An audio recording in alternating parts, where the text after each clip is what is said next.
اچھا، میرے نبی کریم صلی اللہ علیہ وسلم کے اخلاق کا ایک اور استعارہ دیکھیں، ایک اور روشن منظر دیکھیں کہ نبی کریم صلی اللہ علیہ وسلم کے اخلاق کیسے تھے۔ ایک دن آپ گدھے پر سوار ہو کر ننگی پیٹھ پر، اس پر جو ہے زین نہیں لگی ہوئی تھی، آپ سوار ہوئے اور آپ کو قباء مسجد جانا تھا، تو ساتھ میں حضرت ابو ہریرہ رضی اللہ تعالیٰ عنہ بھی تھے۔ تو آپ نے حضرت ابو ہریرہ سے کہا کہ اے ابو ہریرہ آ جاؤ، میرے ساتھ سوار ہو جاؤ۔ اب وہ سوار ہونے کے لیے، گدھے پر سوار ہونے کے لیے چڑھے تو ان کا وزن زیادہ تھا۔ اب چڑھتے چڑھتے وہ پھسل گئے اور اللہ کے نبی کو انہوں نے پکڑا تو اللہ کے نبی کو بھی ساتھ لے کر گرا دیا۔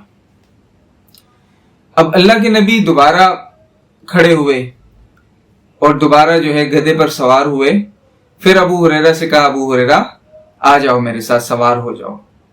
حضرت ابو ہریرہ نے پھر چڑھنے کی کوشش کی اور پھر چڑھتے ہوئے جو ہے انہوں نے آپ صلی اللہ علیہ وسلم کو پکڑا اور پھر گرا دیا۔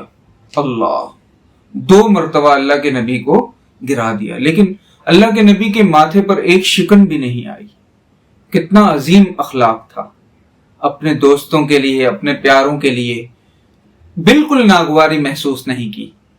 آپ تیسری مرتبہ سوار ہوئے، اب پھر ابو ہریرہ سے کہا، ہمارے ہاں تو کوئی اگر اللہ معاف کرے، کوئی ایک مرتبہ اگر موٹر سائیکل میں ہمارے ساتھ کوئی سوار ہو، وہ صحیح نہ بیٹھا ہو، تو ہم اسے ہی کہتے ہیں بھائی اتر جائیں یہاں پر، ہم تیرے باپ کے نوکر ہیں، ایک تو میں تجھے اپنے موٹر سائیکل پر سوار کرا رہا ہوں اور الٹا جو ہے تو مجھے پکڑ کر گرا رہا ہے، تو ہم اسے 4 گالیاں دے کر چلے جائیں گے۔ لیکن اللہ کے نبی کا اخلاق دیکھیں۔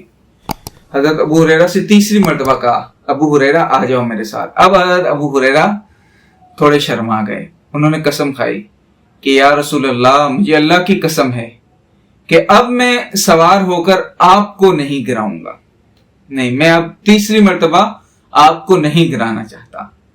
تو جب انہوں نے قسم کھا لی تو پھر اللہ کے نبی صلی اللہ علیہ وسلم نے ضد نہیں کی اور ان کے ساتھ جو ہے وہ چلنے لگے پیدل۔ تو عزیز دوستوں، یہ دیکھیں نبی کریم صلی اللہ علیہ وسلم کے اخلاق کتنے عالی مقام تھے، کتنے اعلیٰ معیار پر تھے، اور ان کا اسٹینڈرڈ کیا